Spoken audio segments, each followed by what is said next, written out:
നമ്മുടെ കേരളം കണ്ടതിൽ വെച്ച് ഏറ്റവും നീതിയുക്തമായിട്ടുള്ള ഒരു സമരമാണ് ഇപ്പൊ നടന്നുകൊണ്ടിരിക്കുന്നത്.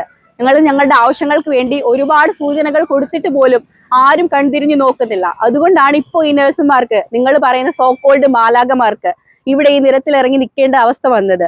ഒരുപാട് പ്രശ്നങ്ങൾ ഞങ്ങൾ നേരിടുന്നു. സാലറിയുടെ കാര്യം മാത്രമല്ല, രോഗിയുടെ അനുപാതത്തിൽ ഉള്ള വിട്ടുവീഴ്ച. ഒരു ദിവസം തന്നെ ക്രിട്ടിക്കൽ കെയർ ആയിട്ടുള്ള പേഷ്യന്റ് ആണെങ്കിൽ പോലും ഞങ്ങൾ ഒരുപാട് പേഷ്യൻസിനെ എടുക്കേണ്ടി വരുന്നു. അതിന് ഉപരിയായിട്ടുള്ള മാനസിക സമ്മർദ്ദം, മാനേജ്മെന്റിന്റെ തരത്തിൽ നിന്നുള്ള ഭീഷണികള്. രാത്രി ഒരു കൂലിപ്പണിക്കാരന് പോലും ഈ വന്ന കാലത്ത് 700 രൂപ, 1000 അല്ലെങ്കിൽ 1300 രൂപ അന്യദേശ തൊഴിലാളികൾക്ക് അവർക്കും കിട്ടുന്നുണ്ട് 1350 രൂപ ഒരു ദിവസം. എന്നാൽ ഈ രാവും പകലും ഇല്ലാതെ 12 മണിക്കൂർ രാത്രിയിൽ എല്ലാം പണിയെടുക്കുന്ന ഈ നഴ്സുമാർക്ക് എന്താണ് കൂലി കിട്ടുന്നത്? വെറും 600 രൂപയോ അല്ലെങ്കിൽ അതിലും താഴെ ഇപ്പോഴും ഉണ്ട്. നിങ്ങൾക്ക് വിശ്വസിക്കാൻ പറ്റുന്നുണ്ടോ എനിക്കറിയില്ല.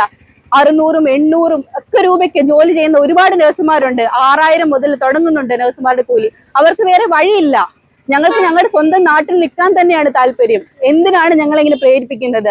കേരളത്തിൽ തന്നെ അല്ലെങ്കിൽ ഇന്ത്യയിൽ തന്നെ ലോകത്തിൽ തന്നെ ഏറ്റവും മികച്ച നഴ്സുമാരുള്ളത് കേരളത്തിലാണ്. അതെല്ലാവർക്കും അറിയാം. എന്തിനാണ് ഈ സർക്കാർ ഇങ്ങനെ പിന്തിരിഞ്ഞ് നമ്മളെ പുറത്തോട്ട് പോകാൻ അങ്ങനെ ആക്കുന്നത്, അങ്ങനെ ഒരു സമ്മർദ്ദത്തിലാക്കുന്നത്? ഞങ്ങൾ ഞങ്ങളുടെ സ്വന്തം നാട്ടിൽ നിൽക്കണം, നമ്മുടെ സമൂഹത്തിന് വേണ്ടി ജോലി ചെയ്യണം. അതെല്ലാം ഞങ്ങൾക്ക് ആഗ്രഹമുണ്ട്. ഇപ്പോഴും എല്ലാ മനസാക്ഷിയുടെ എല്ലാ സ്ഥാനത്തു നിന്നുമാണ് ഞങ്ങൾ 1/3 നഴ്സുമാരെ കുറിച്ച് ഒരുപാട് ദിവസങ്ങളായിട്ട് ഒരു സൂചന കൊടുത്തു. എന്നിട്ടും മാനേജ്മെന്റോ സർക്കാരിന്റെ പ്രതിനിധികളോ ഞങ്ങളെ നോക്കുന്നില്ല, കൺതുറന്ന് നോക്കുന്നില്ല.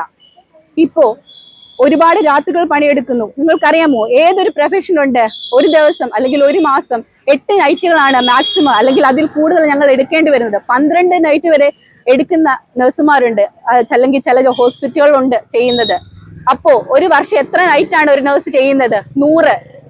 ഒരു ദിവസം തന്നെ ഉറങ്ങാതിരുന്നാൽ എത്രത്തോളം ശാരീരിക മാനസിക പ്രശ്നങ്ങൾ നേരിടുന്നു എന്ന് നിങ്ങൾക്ക് ഓരോരുത്തർക്കും അറിയാം. നിങ്ങൾക്ക് തന്നെ എന്തോരം ബുദ്ധിമുട്ടുണ്ടാകും ഒരു രാത്രി ഉറങ്ങിയില്ലെങ്കിൽ, ഒരു 2 മണിക്കൂർ നല്ല ഒരു ഉറക്കം കിട്ടിയില്ലെങ്കിൽ. അപ്പോ ഈ ഒരു വർഷം 100ഓളം നൈറ്റുകൾ ചെയ്യുന്ന, 100ഓളം നൈറ്റുകൾ മിണ്ടാതെ അല്ലെങ്കിൽ ഉരിയാടാതെ രോഗികളെ മാത്രം കണ്ണുറന്ന് നോയിക്കൊണ്ടിരിക്കുന്ന നമ്മളുടെ അവസ്ഥയോ നിങ്ങൾ ആലോചിച്ചിട്ടുണ്ടോ? ഞങ്ങൾക്ക് എന്തോരം ശാരീരിക മാനസിക ബുദ്ധിമുട്ടുകൾ ഉണ്ടാവുമെന്ന് ഇതാരും കാണുന്നില്ല. ഞങ്ങളുടെ എല്ലാ ആവശ്യങ്ങൾക്കും കൂടെ നിൽക്കുന്ന UNA, ഞങ്ങളുടെ സാലറി അല്ല മറ്റാവശ്യങ്ങൾക്കും, ഇതുവരെയുള്ള ന്യായമായ ആവശ്യങ്ങൾക്ക് എല്ലാത്തിനും ഞങ്ങളോടൊപ്പം ഉണ്ടായിരുന്ന UNA കൂടി മരണം വരെ ഞങ്ങൾ എല്ലാവരും തുടരും. അല്ലേ? നമ്മൾ എല്ലാവരും തുടരില്ലേ?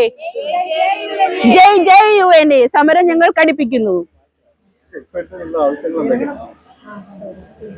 ഇപ്പോഴത്തെ ഞങ്ങളുടെ ആവശ്യം എന്ന് പറഞ്ഞാൽ മെയിൻ ആയിട്ടുള്ളത് ഞങ്ങളുടെ സാലറിയാണ്. ഞങ്ങൾക്ക് സാലറി ഒരു 40,000, അത് മിനിമം സാലറിയാണ് നിങ്ങൾ ചോദിക്കുന്നത്. ഞാൻ നേരത്തെ പറഞ്ഞല്ലോ, ഇപ്പൊ ഒരു കൂലിപ്പണിക്കാരന് പോലും ഏകദേശം ഒരു 1300 രൂപ നമുക്ക് കിട്ടുന്നുണ്ട് ഇവിടെ, അല്ലെങ്കിൽ അന്യദേശ തൊഴിലാളികൾക്ക് ഒരു 1300 രൂപ കിട്ടുന്നുണ്ട്. എന്തുകൊണ്ട് ഞങ്ങൾക്ക് തന്നൂടാ? ഞങ്ങൾ അത് അർഹിക്കുന്നവരല്ലേ?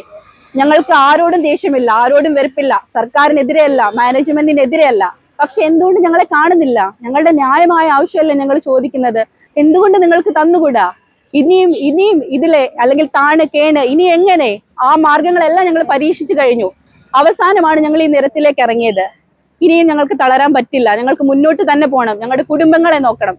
ഞങ്ങൾക്ക് വേറെ വഴിയില്ല. ഞങ്ങൾ ഈ സമരം കൊണ്ട് തന്നെ മുന്നോട്ട് പോകും. ജയ് ജയ് UNA. സൂചനാ പണിമുടക്ക് നമ്മൾ ഒരുപാട് കൊടുത്തു കഴിഞ്ഞു. ഒരുപാട് ദിവസങ്ങളായി നമ്മൾ സൂചന കൊടുത്തു കഴിഞ്ഞു. എന്നിട്ടും നമ്മുടെ മാനസിക പരിഗണന വെച്ച് തന്നെ രോഗികളെ നോക്കുന്നതിന് നമ്മൾ 1/3 സ്റ്റാഫിനെ കൊടുത്തു തന്നെയാണ് ഇതുവരെ നമ്മുടെ ഹോസ്പിറ്റലിൽ നിന്നിട്ടുള്ളത്. പക്ഷേ എന്നിട്ടും മാനേജ്മെന്റുകാർ നമ്മളുടെ മുമ്പിൽ കൺതുറന്ന് നോക്കുന്നില്ല, നമ്മുടെ ആവശ്യങ്ങൾ കേൾക്കുന്നില്ല. അവരവരുടെ ഹോസ്പിറ്റല് നോർമലായി തന്നെ അങ്ങനെ തന്നെ റൺ ചെയ്തു പോകുന്നുണ്ട്. ഒരു മാനസിക സമ്മർദ്ദവും അവരനുഭവിക്കുന്നില്ല. ഞങ്ങൾ ഈ രാവും പകലും ഇല്ലാതെ വെയിലും കൊണ്ട് കുടുംബങ്ങളെയും വിട്ട് കുട്ടികളെയും വിട്ടിട്ടാണ് ഈ റോഡിൽ ഇറത്തി നിൽക്കുന്നത്. നമ്മൾക്കല്ലാതെ ജോലി ഇല്ലാഞ്ഞിട്ടോ വേറെ ആവശ്യങ്ങൾ ഇല്ലാഞ്ഞിട്ടല്ല, എല്ലാം ഉപേക്ഷിച്ചിട്ട് ഇനി വരുന്ന തലമുറയ്ക്ക് കൂടി, നമ്മൾക്ക് മാത്രമല്ല, ഇതിനകത്ത് ഒരുപാട് പ്രായമുള്ളവരുണ്ട്, അല്ലെങ്കിൽ ഇപ്പൊ ജോലിക്ക് കയറുന്ന അങ്ങനെയുള്ള സ്റ്റാഫുകളുണ്ട്. ഇനിയുള്ള ഫ്യൂച്ചറിലുള്ള ആവശ്യങ്ങൾക്കും അവരും നന്നായി ജോലി ചെയ്യട്ടെ എന്ന് കരുതിയിട്ടാണ് ഞങ്ങൾ ഈ നിരത്തിലിറങ്ങി നിൽക്കുന്നത്. അപ്പൊ ഇത് കണ്ടേ തീരൂ. ഇതെന്തായാലും ഒരു വിധി ഉണ്ടായി തീരൂ. അത് ഉണ്ടാവുന്നത് വരെ ഞങ്ങൾ UNAക്കൊപ്പം തന്നെ ഉണ്ടാവും.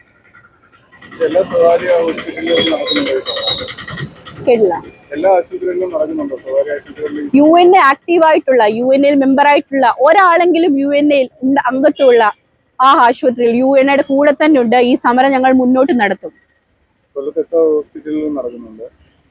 കേട്ടില്ല. കൊല്ലം ജില്ലയിൽ ഇപ്പോൾ ഒരു 5-6 ഹോസ്പിറ്റലുകൾ, ഞാൻ പറഞ്ഞല്ലോ UN ശക്തമായിട്ടുള്ള ഹോസ്പിറ്റലുകളെല്ലാം നടക്കുന്നുണ്ട്.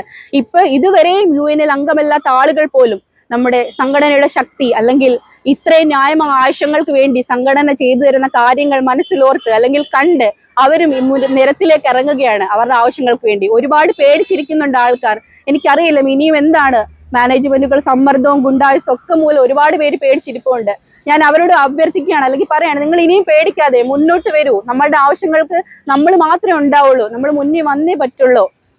നമ്മൾക്ക് വേണ്ടി പോരാടണം, നമ്മൾ ജയിക്കും. നമ്മൾ ന്യായമായ സമരമാണ്, നമ്മൾക്ക് ജയിച്ചേ പറ്റുള്ളൂ.